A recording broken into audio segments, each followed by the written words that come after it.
నమస్కారం. మనం కష్టపడి సంపాదించిన డబ్బుని చిన్న చిన్న పొదుపులని పెద్ద సంపదగా మార్చడమెలా ఎప్పుడైనా ఆలోచించారా?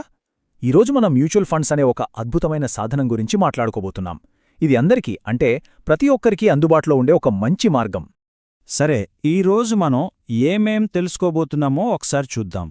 అసలు మ్యూచువల్ ఫండ్ అంటే ఏంటి అనే బేసిక్ దగ్గరనుంచి మొదలుపెట్టి వాటి వల్ల మనకు కలిగే లాభాలేంటి, మనకు సరిపోయే ఫండ్ని ఎలా ఎంచుకోవాలి, ఇంకా ముఖ్యంగా మనం పెట్టిన పెట్టుబడి కాలంతో పాటు ఎలా పెరుగుతుందో స్టెప్ బై స్టెప్ వివరంగా చూద్దాం. రైట్. దేన్నైనా నేర్చుకోవాలంటే బేసిక్స్ అనేవి చాలా బలంగా ఉండాలి కదా. అందుకే మనం కూడా ముందుగా అసలు మ్యూచువల్ ఫండ్ అంటే ఏంటి అనే ప్రశ్నతో మొదలుపెడదాం. ఇది అర్థమైతేనే మిగతాదంతా చాలా ఈజీగా అర్థమవుతుంది. మనలో చాలామందికొచ్చే డౌట్ ఇదే. నేను నెలనెలా కొంచెం కొంచెం దాచుకుంటున్నాను, ఈ చిన్న మొత్తాలతో పెద్దగా సంపద సృష్టించడం నా వల్ల అవుతుందా అని. సమాధానమేంటంటే ఖచ్చితంగా అవుతుంది. మ్యూచువల్ ఫండ్స్ దీనికొక పక్కా దారి చూపిస్తాయి. సింపుల్గా చెప్పాలంటే మ్యూచువల్ ఫండ్ అంటే మనలాంటి చాలామంది ఇన్వెస్టర్లు వాళ్ల డబ్బుని ఒకచోట పోగు చేస్తారన్నమాట. ఆ డబ్బుని ఒక ప్రొఫెషనల్ ఫండ్ మేనేజర్ తీసుకుని స్టాక్స్, బాండ్స్ లాంటి వేర్వేరు వాటిలో ఇన్వెస్ట్ చేస్తారు. ఇది ఒక రకంగా మనందరం కలిసి చేసే టీమ్ ఇన్వెస్ట్మెంట్ లాంటిది. ఇంకా బాగా అర్థమవ్వాలంటే దీన్ని ఇలా ఊహించుకోండి. మనందరం కలిసి ఓ పెద్ద ఫంక్షన్ కోసం చందాలు వేసుకున్నట్టు.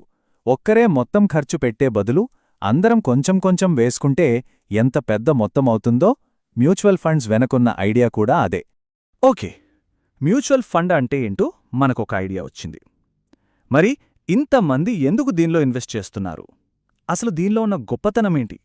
ఇప్పుడు ఆ ప్రయోజనాలేంటో చూద్దాం రండి.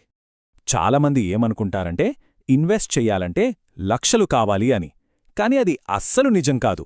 కొన్ని మ్యూచువల్ ఫండ్స్లో అయితే కేవలం 100 రూపాయలతో కూడా మనం పెట్టుబడి పెట్టొచ్చు. అవును, మీరు విన్నది కరెక్టే. జస్ట్ 100 రూపాయలు. అందుకే ఇది అందరికీ అందుబాటులో ఉంటుంది. ఇక్కడ చూస్తే మ్యూచువల్ ఫండ్స్ వల్ల కలిగే ముఖ్యమైన లాభాలు కనిపిస్తాయి. మన డబ్బుని ప్రొఫెషనల్స్ చూసుకుంటారు. మన రిస్క్ తగ్గించడానికి డబ్బుని చాలా కంపెనీలలో పంచుతారు. అంటే డైవర్సిఫికేషన్ అన్నమాట. ఎస్ఐపి ద్వారా ప్రతీ నెల క్రమశిక్షణతో కొద్దికొద్దిగా ఇన్వెస్ట్ చేయొచ్చు. ఇంకా అవసరమైనప్పుడు మన డబ్బుని వెనక్కి తీసుకునే సౌలభ్యం కూడా ఉంటుంది. అయితే ఒక విషయం గుర్తుంచుకోవాలి. అన్ని మ్యూచువల్ ఫండ్స్ ఒకేలా ఉండవు. మన ఆర్థిక లక్ష్యాలు ఏంటి, మనం ఎంత రిస్క్ తీసుకోగలం అనేదాన్ని బట్టి మనకు సరిపోయే ఫండ్ని సెలెక్ట్ చేసుకోవాలి. ఇది చాలా ముఖ్యం. మరి ఆ సరైన ఫండ్ను ఎలా కనుక్కోవాలో ఇప్పుడు చూద్దాం. ఈ టేబుల్ చూడండి, చాలా క్లియర్గా ఉంటుంది. ఈక్విటీ ఫండ్స్ అంటే స్టాక్ మార్కెట్లో ఇన్వెస్ట్ చేస్తారు. ఇక్కడ రిస్క్ ఎక్కువ, కానీ రిటర్న్స్ కూడా ఎక్కువగా వచ్చే అవకాశం ఉంటుంది. డెట్ ఫండ్స్ అంటే కొంచెం సేఫ్, బాండ్స్ లాంటి వాటిలో పెడతారు. రిస్క్ తక్కువ, రిటర్న్స్ కూడా స్థిరంగా ఉంటాయి. ఇక హైబ్రిడ్ ఫండ్స్ అంటే ఈ రెండిటి మిక్స్ అన్నమాట, బ్యాలెన్స్డ్గా ఉంటుంది. సో మన గోల్ ఏంటి అనే దాన్ని బట్టే ఫండ్ ఎంపిక ఆధారపడి ఉంటుంది. 1-2 ఏళ్లలో కార్ కొనాలి ఇలాంటి చిన్న చిన్న లక్ష్యాలుంటే డెట్ ఫండ్స్ సేఫ్, ఎందుకంటే వాటి విలువ పెద్దగా పడిపోదు. అదే 10-15 ఏళ్లలో రిటైర్మెంట్ కోసం పెద్ద మొత్తం కావాలనుకుంటే అప్పుడు మార్కెట్ గ్రోత్ నుంచి లాభం పొందే ఈక్విటీ లేదా హైబ్రిడ్ ఫండ్స్ బెస్ట్ ఆప్షన్. సరే, ఇంతసేపు థియరీ మాట్లాడుకున్నాం గదా, ఇప్పుడు ప్రాక్టికల్గా ఏం చేయాలో చూద్దాం. మ్యూచువల్ ఫండ్స్లో ఇన్వెస్ట్ చేయడం ఎలా మొదలుపెట్టాలి? ఇదిగో మీకోసం ఒక సింపుల్ 5 స్టెప్ గైడ్. ప్రాసెస్ చాలా సింపుల్ అండి. ఫస్ట్ స్టెప్, మీ పాన్, ఆధార్తో కేవైసీ కంప్లీట్ చేయాలి. రెండోది, ఒక మంచి నమ్మకమైన యాప్ లేదా వెబ్సైట్ ఎంచుకోవాలి. మూడోది, మీ లక్ష్యాలకు సరిగ్గా సెట్ అయ్యే ఫండ్ను సెలెక్ట్ చేసుకోవాలి. నాలుగోది, నెలనెలా ఎంత కట్టాలనుకుంటున్నారో ఎస్ఐపి అమౌంట్ సెట్ చేసుకోవాలి. ఇక చివరిగా, అప్పుడప్పుడు మీ ఇన్వెస్ట్మెంట్స్ ఎలా పర్ఫామ్ చేస్తున్నాయో చూసుకుంటూ ఉండాలి. అంతే. ఇన్వెస్ట్మెంట్లో అన్నిటికన్నా పవర్ఫుల్ ఏంటో తెలుసా? టైం, అంటే సమయం. మనం చిన్న చిన్న మొత్తాలని క్రమం తప్పకుండా చాలా కాలం పాటు ఇన్వెస్ట్ చేస్తే వచ్చే రిజల్ట్స్ అద్భుతంగా ఉంటాయి. దీన్నే పవర్ ఆఫ్ కాంపౌండింగ్ అంటారు. అదెలాగో ఇప్పుడు చూద్దాం. ఈ టేబుల్ చూడండి, కాంపౌండింగ్ మ్యాజిక్ ఏంటో మీకే అర్థమవుతుంది. నెలకు కేవలం 1000 రూపాయలు కడుతూ వెళ్తే 20 ఏళ్లలో మనం కట్టింది 2,40,000 మాత్రమే. కాని దాని విలువ 10 లక్షలకు పైగా అయ్యింది. అంటే మన డబ్బు మనకోసం ఎంతగా పనిచేసిందో చూడండి. ఇదే కాంపౌండింగ్ పవర్. ఇన్వెస్టింగ్లో సక్సెస్ అవ్వడానికి కావాల్సిన అతి ముఖ్యమైన సూత్రం ఇదే. మార్కెట్ ఒక్కోసారి పడుతుంది, ఒక్కోసారి లేస్తుంది. వాటికి భయపడకుండా లాంగ్ టర్మ్ ఆలోచనతో ఓపికగా ఉంటేనే నిజమైన సంపద సృష్టించగలం. మ్యూచువల్ ఫండ్స్ మంచివే అయినా మనం కొన్ని జాగ్రత్తలు కూడా తీసుకోవాలి. చిన్న చిన్న గోల్స్ కోసం ఎప్పుడూ ఈక్విటీ ఫండ్స్లోకి వెళ్ళొద్దు.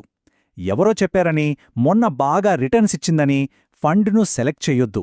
కనీసం 5 ఏళ్ల పర్ఫార్మెన్స్ చూడండి.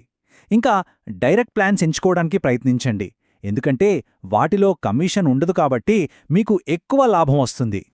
సరే, ఇప్పుడు దాకా మనం చాలా విషయాలు చర్చించుకున్నాం కదా. మరి వీటన్నిటినుంచి మనం నేర్చుకోవాల్సిన అసలు సిసలైన విషయమేంటి? ఆ ఒక్క పాయింట్ ఏంటో చూద్దాం. గుర్తుంచుకోవలసిన ముఖ్య విషయమేంటంటే, సంపద సృష్టించడమనేది కేవలం ఎక్స్పర్ట్స్కో, డబ్బున్న వాళ్లకో మాత్రమే సాధ్యమయ్యే పని కాదు. క్రమశిక్షణ, ఓపిక, సరైన ప్లానింగ్తో ఎవరైనా సరే వాళ్ల ఆర్థిక లక్ష్యాలని చేరుకోవచ్చు. మ్యూచువల్ ఫండ్స్ అనేవి దీనికొక పద్ధతైన, సులభమైన మార్గాన్ని చూపిస్తాయి. ఒక పెద్ద ప్రయాణం కూడా ఒక చిన్న అడుగుతోనే మొదలవుతుంది. మరి మీ ఆర్థిక ప్రయాణాన్ని మొదలుపెట్టడానికి మీరు వేయబోయే ఆ మొదటి అడుగేంటి? ఒకసారి ఆలోచించండి.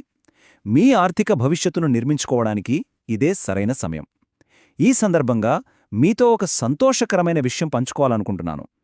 నేనిప్పుడు అధికారికంగా సెబీ మరియు ఏఎంఎఫ్ఐ వద్ద మ్యూచువల్ ఫండ్ డిస్ట్రిబ్యూటర్గా రిజిస్టర్ అయ్యాను.